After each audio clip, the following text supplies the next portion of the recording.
Hey, let's hear it for him, folks. Sonny Barbato playing piano for you tonight. Todd Baker on the upright bass. Dave Mattacks on the drums. Our guest tonight, John Butcher.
Well, welcome back to part 2 of our 2023 Cold River Radio Christmas show. Make some noise, everybody.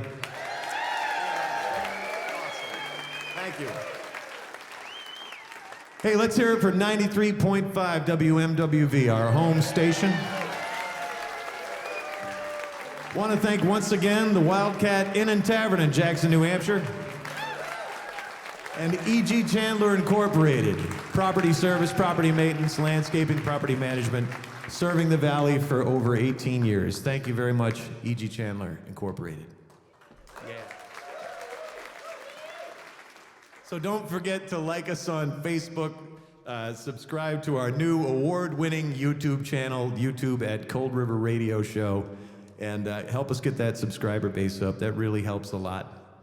And, visit us at coldriverradio.com, sign up for our newsletter. I mean, I guess you guys probably already did that because you're here. But thank you. You people out there in Radio Land, come on down. All right, so many of you may know these fine, young, talented musicians. They've been not only getting better and better and better. Every time I hear them, they just get better. And they're the Valley's own, which is fantastic. But they've also been here really helping us out at the Cold River Radio Show. They've been helping us with technical things, helping us with logistical things, organizing, running around. Molly in particular, she's just a wonderful stage manager. But they are extraordinarily talented musicians. And we're happy to have them as part of our Christmas show, so make some noise for them, folks. The Dellavalla Bluegrass Trio.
Thank you all so much.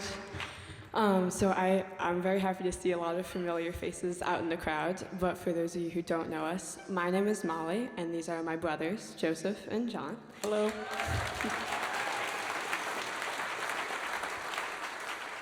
As John mentioned, we go by the Dellavalla Bluegrass Trio, and I'm 17, Joseph's 15, and John's 12, which last time made us the youngest, but this time, Pierce is tough to compete with. He's taking us. What can you do? So that first tune, speaking of Pierce, we're very grateful to John and to the Majestic for having us here tonight, and also to all of you for coming out to see us, and to all of the other wonderful musicians that we're up here playing with.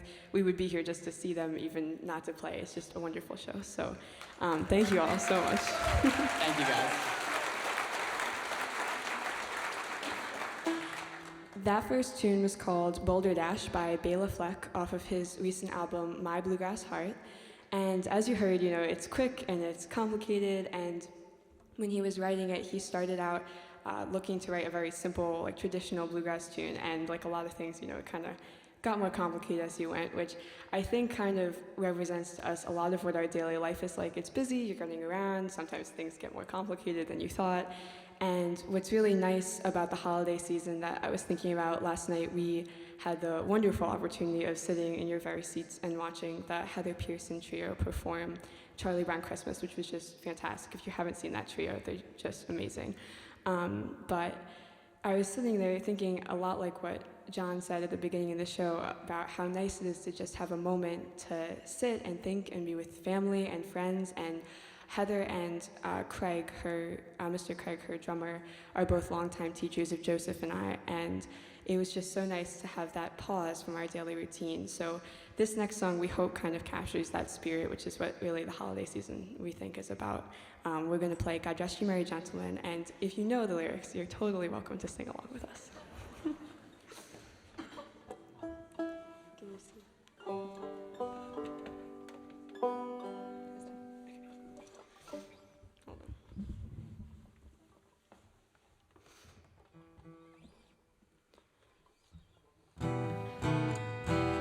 God rest ye merry gentlemen, let nothing you dismay. Remember Christ our Savior was born on Christmas Day, to save us all from Satan's power when we were gone astray. Oh, tidings of comfort and joy, comfort and joy. Oh, tidings of comfort and joy.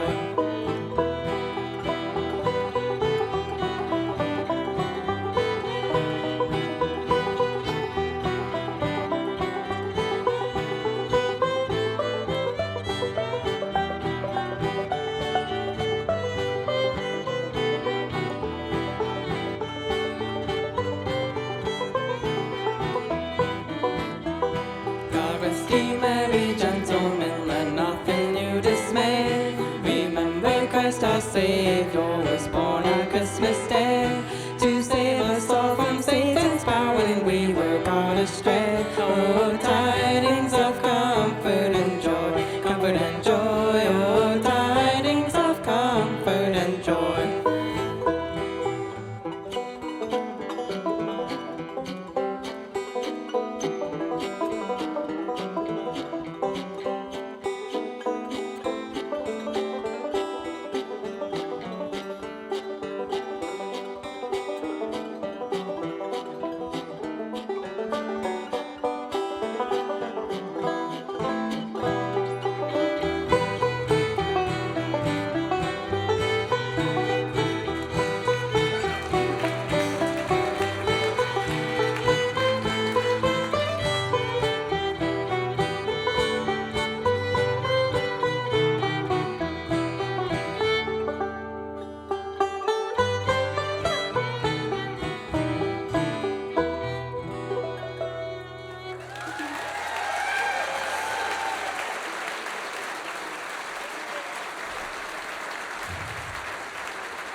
Thank you all so much. We hope you'll have a wonderful night.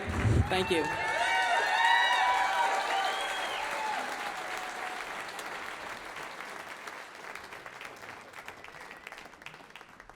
One more time. Whoa. Hey, whoa, whoa. One more time, folks. The Dellavalla Bluegrass Trio. That's Molly, Joseph, and John.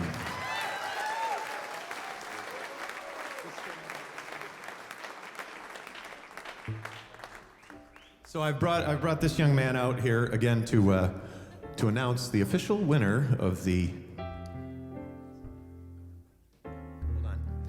Ugly Sweater Contest. I would like to announce the winner of the Ugly Sweater Contest. The winner is Larry Garland.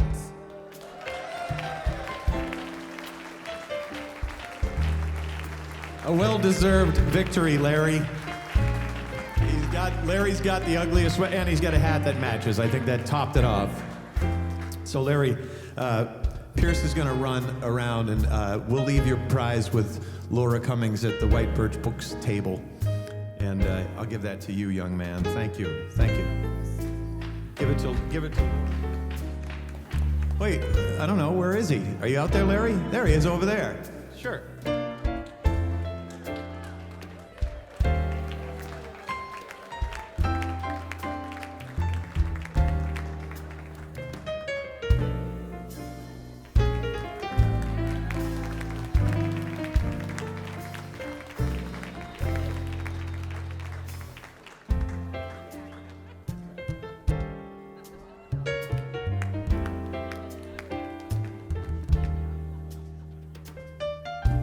Okay, folks.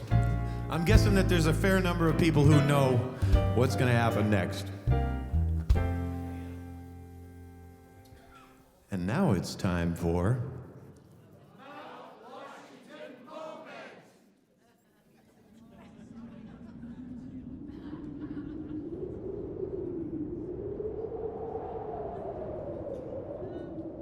The First Christmas on Mount Washington. It was in the winter of 1870 to 1871 that Mount Washington was first occupied for scientific purposes. Members of the Huntington-Hitchcock expedition installed themselves in a tiny building on the summit of the Northeast's highest peak. They set up a weather station to monitor and document the mountain's extreme conditions, to learn more about the dynamics of storms, and to assist in weather forecasting. With a winter-long presence, the observers, of course, found themselves atop the mountain on December 25th. As one observer, Solomon Nelson, wrote in his journal for that day, there were no clouds above or around the summit. Below, and but a little lower than this peak, the clouds were dense and covered an extensive tract of country.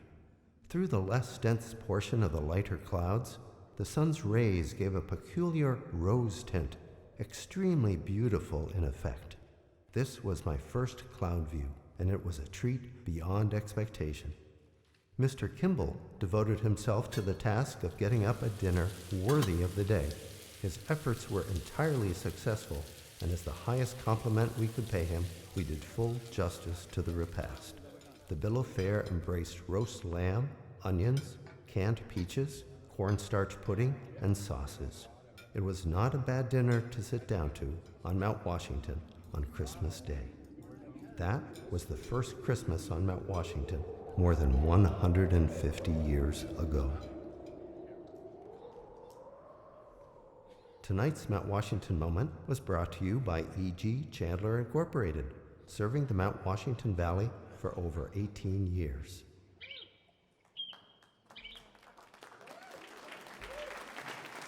Dr. Peter Crane and the Mount Washington moment, everybody.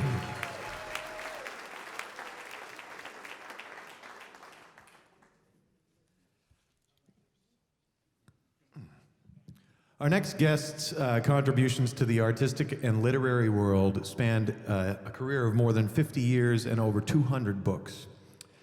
A New York Times best-selling author and illustrator, he is also the recipient of the New York Times Book of the Year Award.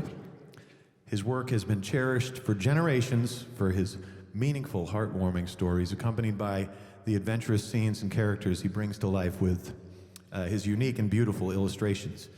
He's a prolific and accomplished author and illustrator and a true New England treasure. It's an honor to welcome him here to the show tonight. Please make him feel at home. David McPhail.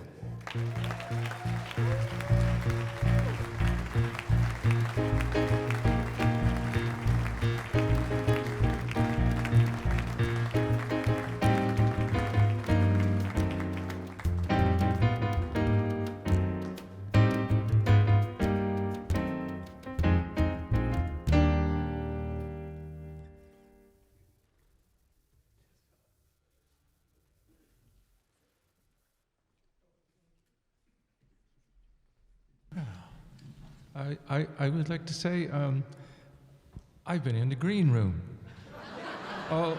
Although, for those of you who have not been in the green room, it's red. And I'm on stage. I just, this is not ordinary for me. This is quite different. But Not what you expected. No. Actually, when I was invited to come here, I thought I was going to be sitting in a little radio studio being interviewed by one person with probably an engineer and no audience. And I'm happy to be here, but I think that had I known, I would be on stage. And anyway. Well, I'm glad that you didn't know. Thank you. Yeah, thank you for coming. Thank you. Absolutely. Wonderful work. Your style, your drawings is beautiful. And you started drawing at about 2 years old with a wall and a crayon. A wall and a crayon. Right? And then you moved on to brown paper bags. Right, but there was floor between the wall. Oh, okay. Brown paper bags, yeah. And then eventually ink pens and paper with an actual ink pen where you dipped the pen into the third grade. Can you imagine? 30-something kids with an inkwell, the teacher coming around with a pitcher, pouring the most dense ink you could imagine into that, and then turning her back. Yeah, that was not pretty, but it stuck with me. Yeah, and this commitment to following your passion for art led you to this successful career as an illustrator and an author. And was this a natural process for you? My wife, who is not here, she wanted to be here, but she's not feeling well. She said, if you ever write a book about your life, call it The Haphazard Life. And I've gone where the wind blew me and done. Anyway, can I tell a quick story? Yes, please. I went to art school, the School of Museum of Fine Arts in Boston, and I had a roommate, another really good illustrator, Michael McCurdy, who died a couple of years ago. But anyway, we lived in a condemned building owned by Northeastern, and we had an apartment. There was that much dust on the floor when we moved in, and I didn't sweep it. I just painted over it, which made it never dried. Anyway, Michael was dating a young woman, and she came to dinner one night. And every day after school, after class at the museum school, we would bring home what we had done, and tack them onto the walls, tack the pieces. So she came to dinner. A very brave young woman to come into that apartment for dinner. But anyway, she liked what I had drawn, and she asked me. She explained that she was an editor, a children's book editor, and would I want to do some work for her? I didn't answer in the positive right away, because I was an art student, and I was going to be one of those people who, if you have $1 and you're faced with buying a tube of paint or a loaf of bread, you always go for the paint. So anyway, we finished dinner, and she said, well, I'll give you $100 for each drawing you do. And I said, done, I'll do it, let me know. Which was a small fortune. I mean, when I was a little bit younger than that, I dreamed of making $100 a week. And she was going to pay me for each drawing $100. So that's where I started. Yeah, so that would be one of those relationships that you had that carried you along into this haphazard. Yeah, haphazard, yes. Actually, yes. So what would be some of the most difficult things that you had to deal with as, in the road to being published? Being broke most of the time, I guess. Yeah. No, it was all my fault. I thought I did 6 drawings for her. She paid me $600, and I thought that was the most money in the world, and I could live on it and maybe take a world cruise on it or something. No such luck. And then I thought, well, I've done this work for this person. There must be other people out there who want me to do work for them. Well, that's a concept, right? But I'd have to be in touch with them. I'd have to show them that I could do work. I'd have to go, and I never did. I just sat home and got grumpier and grumpier as nobody called me to do more work. It took years. And then one person that took pity on me and gave me more work said, you need to meet this person. And her name was Emily McLeod, and she was editor at Atlantic Monthly Press, which was part of Little Brown and Company in those days. And she said, show me what you do, bring your portfolio and all that. And she said, why don't you write something? You look like you could make up some interesting things. So I wrote a story called The Bear's Toothache that she liked and published. And I know you have a lot of questions. My wife should be here, and she sits in the front row. And when I do a school visit or a library visit, she says, okay, that's enough. No, don't tell that story. That's all right. So anyway, she gave me a book to do. I did the book. I turned it in. And in those days, publishing was a different world. It was they called it a gentleman's business. And on the day of the there was a date set for the publication of the book. It was whatever the day it was. I got a telegram. And a bunch of flowers, and an invitation to come the next day to have lunch with the editor and probably the publisher, which I did. I went to a lovely restaurant I've never could have afforded to go to on my own, and we sat there having lunch and cocktails, which is just, I never had a cocktail in my life, and the cocktail's fine. Wow. So. And towards the end of the night, she said, well, what are you going to do now? I said, now? What do you mean? I have a book published. I don't need to do anything. And she sat back and just leaned back, and she looked at the publisher, and she said, she said, when you've done your 30th book, you come and tell me how well you're doing. And she was right. About 30 books later, I could afford whatever I needed, but wasn't much. Okay, that's that. No, Okay, Jan. And I'm done, Jan. Fine. A bear's toothache, which beautiful illustrations, beautiful story. And that was one of the first ones that you ever wrote yourself? Yes. A bear's the toothache. Bear's Toothache. Yeah, Yes. fantastic. Yeah. So I'd like to talk, before we talk about Truffle, I'd like to talk a little about one of your earlier books that you said in an interview about this book, that it was at a time in which you had decided to go ahead and be more personal in your work, put more of yourself into your work, into your story writing, and it resulted in this beautiful story about a mole who lives underground, and one night in his, you mind if I do a little synopsis of the story? One night in his cozy mole hole home, after watching a violinist perform a concert on TV, the mole decides he would love to play the violin, and he orders one through the mail, and he begins to develop his passion for the violin, and he practices and becomes quite skilled. And the music of his practice is amplified via the roots of the tree above his home out into the world, where it's enjoyed by people and creatures of all types who gather around this mysterious musical tree. And they never know where the music comes from, and the mole never knows that they're hearing it. And beautiful illustrations.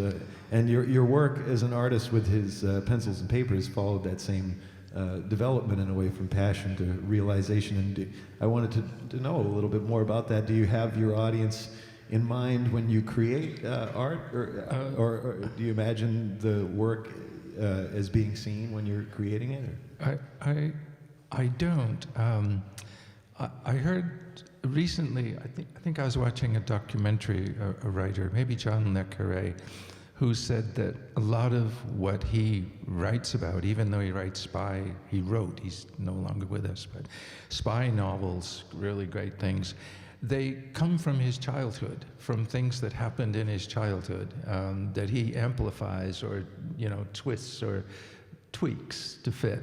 And I think when I'm writing or I'm drawing, I'm pleasing myself. I'm finding something in my childhood, even at my age, that not only that I'm in touch with, but that when I do it, it's almost like there's still a child in me that says, I like that. That's pretty good. So that's all I do. I love it. I used to get, before internet, before email, before other things, I used to get letters. Oh, one quick story. I know no, please. No. The kids, I used to get letters from kids, and maybe as many as 100 a week saying, I love your book and all that. And some of them, though, there would be a teacher who probably decided that, I think I'll take the day off today. I'll just get everybody to write a letter to David McPhail. Well, I didn't get it, so I wrote a letter back to each of the kids, and usually on a sketch that I had done. I would take the sketches and write on them. So I've written thousands of letters. I'm a little bit relieved that I don't write. I had to spend Mondays and Tuesdays writing letters. Anyway, my mother, I was complaining, I guess, and my mother lived nearby, and I was taking her to lunch or something, and I was complaining a little bit about having to spend Mondays and Tuesdays writing letters. She said, well, I'll do it. I'll take care of your mail for you. I said, fine. So the following Monday, she showed up in my studio and had all the stuff, all the letters that had come in during the latter part of the week, and you know, paper to write on and everything. And I was sitting on the other side of the room working, trying to do my art for the day, and I hear, listen to this. So she reads me a letter, and then she says, and what do you want to say? And I said, Mom, you know me. Just say something. Just say thank you very much, and we love to hear from you, and all that. And so she, okay. 2 minutes later, listen to this one. And now, what do you want to say to this child? His name is Murray, by the way. Oh, okay, Mom, you know what? Okay, anyway, so that's how it went for Monday and Tuesday, and then she was done. She was fired, and I went back to do my own. But anyway, yes. So let's talk about Truffle a little. Truffle. Yes. Truffle. This is a delightful story. And let's see here. I think many of us would be reminded of our own noble pets when we read and view this story. Truffle's a hard-working dog, a fair, kind, honest, and loyal dog who, having come upon a modest inheritance, decides to become a gentleman of leisure. And he's dapper and proper, but struggles to keep his composure when he encounters any cat. Occasionally loses all control and even damages his suit in the chase. And this story is an account of how Truffle develops a new opinion and overcomes his long-standing disapproval of felines, finding new meaning in his life. This is, or was, your first independently published book. Yes, it was. Okay. Yes. And so why choose Truffle as your first independent? I have spent a month or two, maybe a little less, the past few years visiting my sister in Naples, Florida, and we get along famously. My other younger brother was there too, so the three of us, and we get along. And one day, she said, just out of the blue, I think we were playing poker or something, she said, whatever happened to that dog story? I loved that dog story. And I said, you mean Truffle? That's it, Truffle. And I said, it's in the drawer, it's home. She said, well, are you ever going to publish it? Well, I had written the story in 1998, and I sent it to my longtime editor at Henry Holt & Company, and she bought it. I still have the contract for it, but her new boss didn't like it. It was too English. I'd written it when I was visiting friends in England, and I become instantly English when I'm in England. I drink their beer. This is not a sweater, it's a jumper. All that stuff. Anyway, so I wrote about my friend that I was visiting, his little Jack Russell Terrier. His name is Truffle. And I started writing about the real adventures of Truffle, because he was always doing something wacky. Like when he went to visit his father at the neighboring farm, they had a big fight. They had to pull them apart, separate the dogs. That didn't work. He was missing for a week.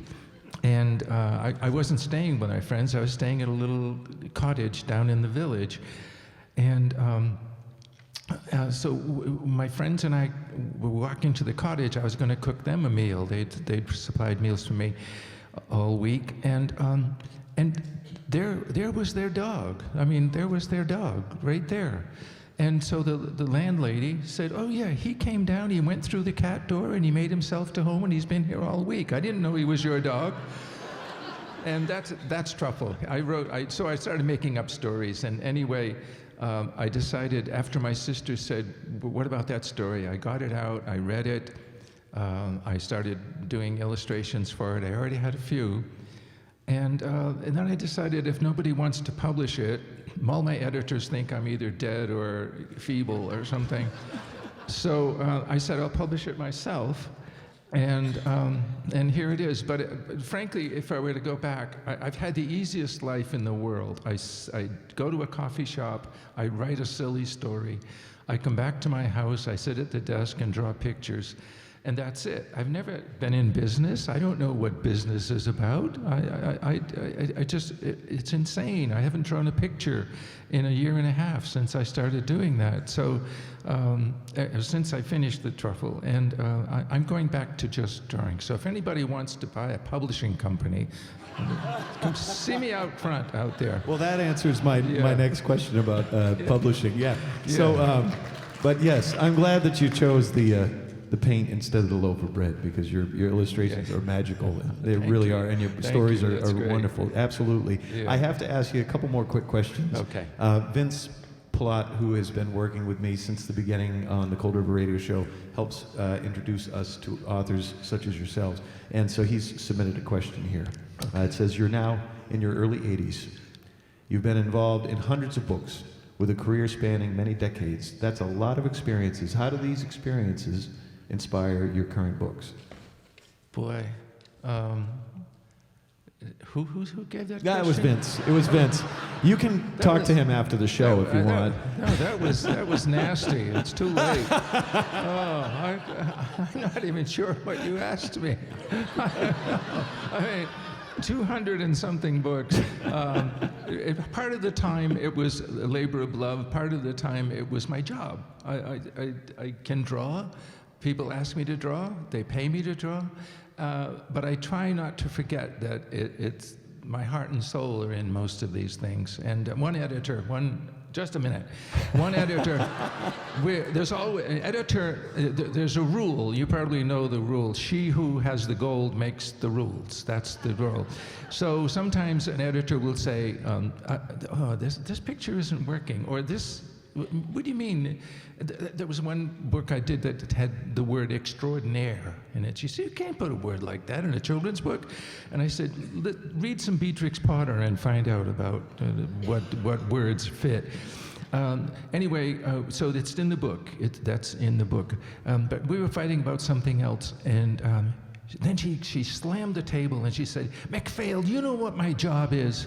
And I said, yeah, to torment me. And she said, no, that you may think so, but no, my job is to keep you from embarrassing yourself. She said, my name is not on this book, your name is on it. And if you do something silly or off, or, you can do that in the heat of the moment. You can, like I've been drawing little pictures like this, and who knows where my brain is. And so I could make a mistake and do something, but anyway, there we go. Yeah. Well, there you go, Vince. No, I really do owe Vince a great debt of gratitude, because he has been super about lining us up. That was a Vince. Vincent? Yes. Where is he? He's out there. He probably left early now. No, he can't leave early. He's driving me home. Oh, that's right. He did want me to ask you, he also wanted me to ask you, what does your crystal ball hold for the future of children's books? Oh, children's books. Oh, wow. I think there's some great things. I used to spend half of our small paycheck on books. We couldn't wait, my kids and I couldn't wait to go to the bookstore and pick out new books for each of the kids. I would see all the new books, and that was great. And now I seldom get to see what's out there, but there's terrific stuff. And I actually retired 20-something years ago, but what do I retire from if I'm doing practically nothing? I mean, There was nothing to retire from. I sit at the coffee shop. I go to the coffee shop with my sketch pads and pens, and I think I get an idea, I write it down. I go home, I draw every day anyway. Why not draw a picture for a book? So that's what I've been doing. But the future is bright. I think if I have a gripe, it's that there are celebrities who think they are children's book authors, and they might get paid, millions of dollars to do this, where there are 50 or 100 or 200 marginally successful illustrators, writers that could use that money. So I'm opposed to that sort of thing, I guess. But no, yeah. But there were, I must say, two examples. One is Fred Gwynne. Remember Fred Gwynne, who played in the Munsters? He illustrated books. He didn't just tell somebody a story over lunch. He did the work. He did the work. So Fred is exempt, and so is, what is Cat Stevens' present name? Do you know Cat Stevens? He did Teaser and the Fire Cat, which is a great book. Yusuf, yeah. Yeah, Teaser and the Fire Cat, he illustrated it. So those two guys, at least those two guys from, and no, wait a minute, Julie Andrews, not one thing, she works at it. She works at it. She's been doing it for a long time, Julie Andrews. I just wish that she'd asked me to illustrate one of her books, that's all. Anyway. David, I could sit here and talk with you. Yeah, This has been sorry, so enjoyable. I really can't thank you enough. Wonderful, beautiful work. David McPhail, thank you.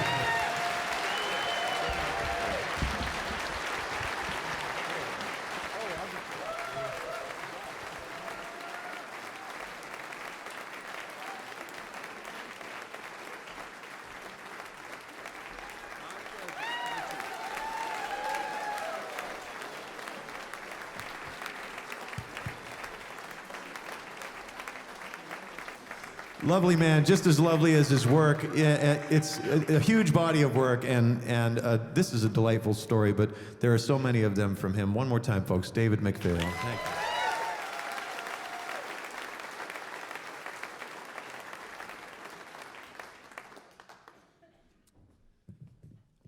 When we first started the Cold River Radio Show, as I mentioned earlier, Dan Blakeslee helped by introducing me to several musicians, and I got to meet a whole group of artists from the Somerville and Boston area, from the Ports of Southern New Hampshire area, and there was a folk duo that he recommended that came on to our very early show, and also to our first anniversary show, and then another show following that, because they are just wonderful, and every year they get better and better. And they recently were married, which is even more wonderful. But they've been singing together for so long, and you'll see just what I'm talking about. It's lovely to have them here again. Make them feel welcome. Mark Mandeville and Raianne Richards.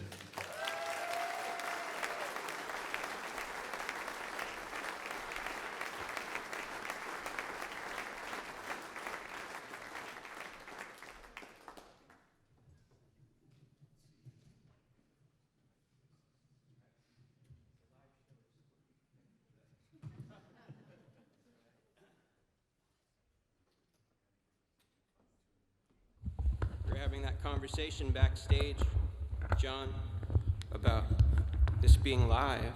Anything could happen. And that's what you're paying for, is the spontaneity of human existence. Yeah. You like where it is? Yeah. We're close. I'll let you do the fine tuning. Thank you, John. So what kind of folk duo would we be if we didn't ask you folks to sing with us? You're gonna know this song. We're gonna sing the first verse again at the end, and it would be lovely.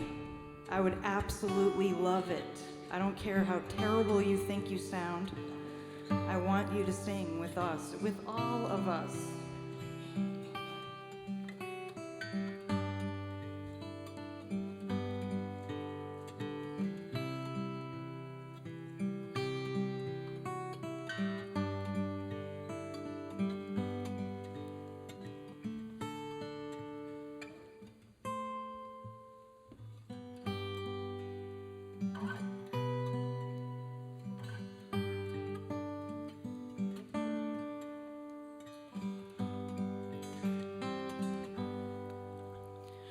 Silent night, holy night, all is calm, all is bright, round yon virgin mother and child, holy infant so tender and mild, sleep in heavenly peace, sleep in heavenly peace. Silent night, holy night, shepherds quake at the sight, glories stream from heaven above, heavenly hosts sing hallelujah. Christ the Savior is born. Christ the Savior is born. All right, here we go. You ready? Silent night, holy night, all is calm, all is bright, round yon virgin mother and child, holy infant so tender and mild, sleep in heavenly peace, sleep in heavenly peace.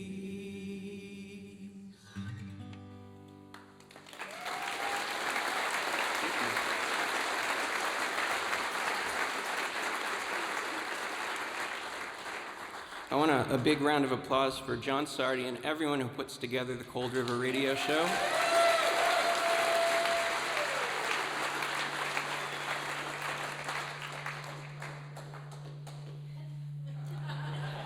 That's God. He approves. You guys were pretty good. I think we're gonna need a bigger tour van. What do you think? Can we fit them in the minivan? We're gonna do an original song for you now that Mark wrote for a play and actually won a songwriting award for. Yeah, he's a big deal. It was only an honorable mention. But there was a couple ground rules that John had put forth to us in being participants in this particular holiday program. He said, when I asked him what kind of songs did you want us to play, of course we're going to play holiday songs. But he said, well, preferably stay away from politics, anything that might be confrontational, and just make everybody feel welcome. And I felt like that was an excellent advice for you to march forward to the holidays with your families. Try to do that. If you want to have a nice dinner, just be nice. I never thought of this song as a holiday song, but it has some words in it. Could be. It's called Road May Rise, and it's on the album In the Lobby. If you have any money left after buying all of Pierce Sarty's mugs. If you didn't buy out Pierce.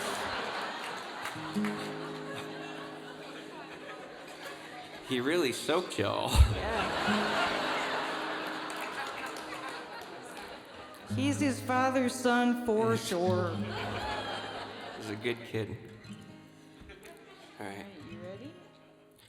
Leaving the past behind, and coming to terms with time, and casting out meanness, and shedding off sorrow. And when we're lost sometimes, often a road may rise along, we follow.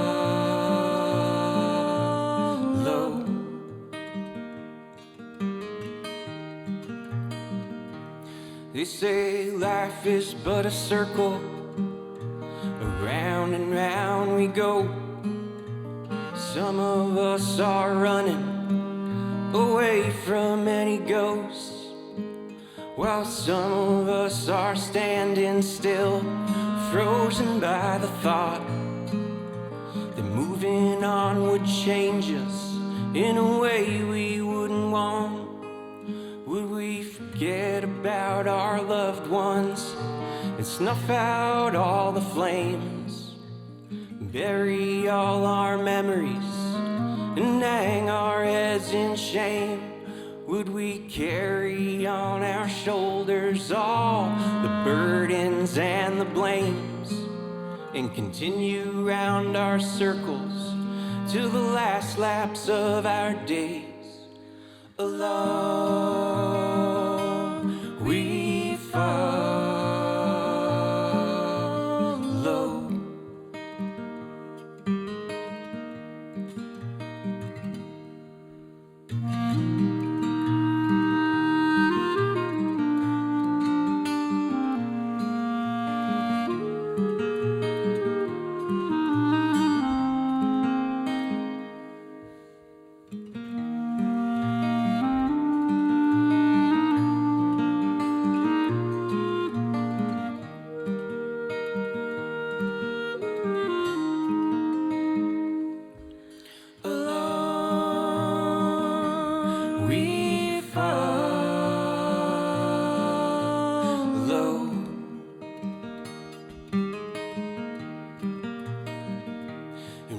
Can spend forever wondering, standing in one place, weighed down by those feelings and afraid of any change.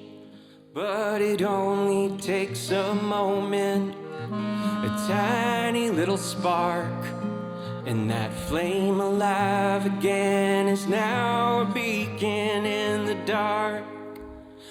Oftentimes I'd ask myself, oh, where we'd be tonight, and question how you'd feel to know I'd wasted all this time. Once guilt of losing you had shut out every dawn. In the midnight of our suffering, it giving way to moving on, leaving the past behind, coming to terms with time, casting out meanness, shedding off sorrow. When we're lost sometimes, often a road may rise along, we follow.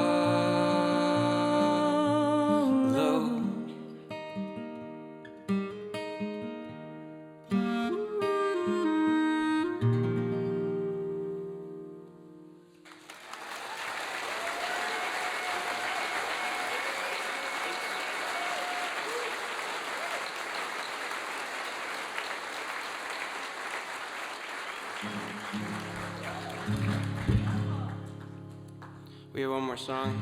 This is a holiday song. It's the end of year. This is what I do at the end of every year, sort of like reflect on all the things that we could do better. I once took a poll of the audience to see how many of you made New Year's resolutions, and the answer was very Not grim. many. Yeah. Probably because you're wiser than we are. Or all so damn perfect. But I think that's really good advice. I think we should all have a really good time with our families, catch up with people over the holidays, ask people how they're doing, and meet them where they're at. And if somebody starts talking about something that makes you uncomfortable, just walk away and eat more cookies. So Happy New Year and Merry Christmas.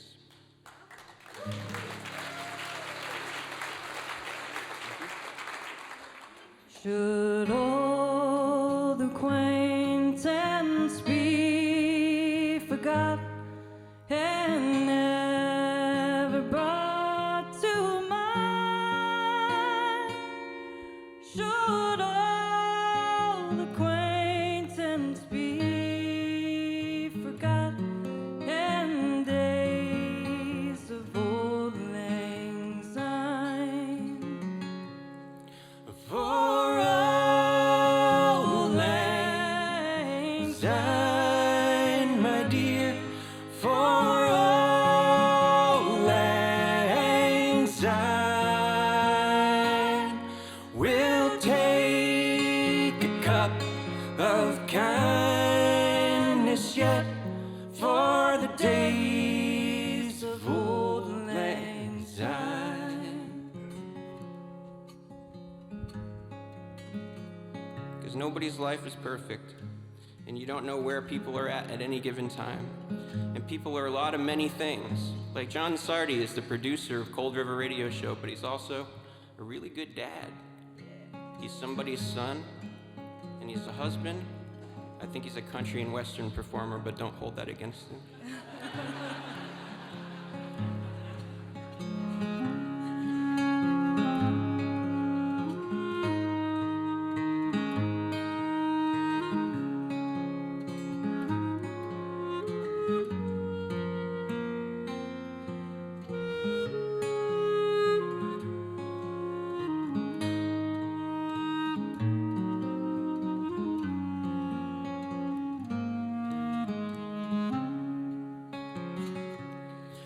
For old lang syne, my dear, for old lang syne, we'll take a cup of kindness yet for the days of old lang syne.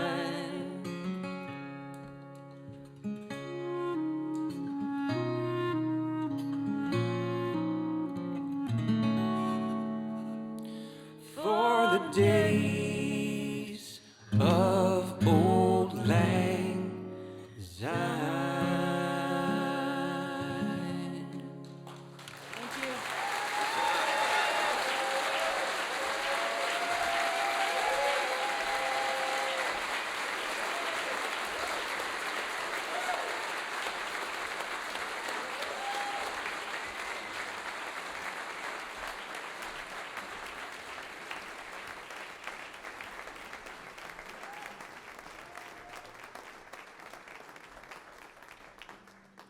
Well, this has been an emotional roller coaster.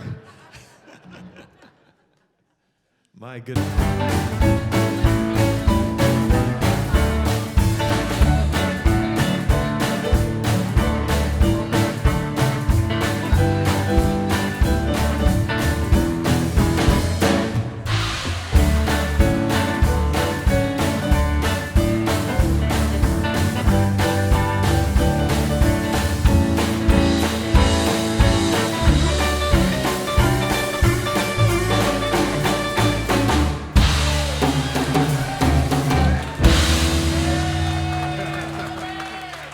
Merry Christmas, everyone.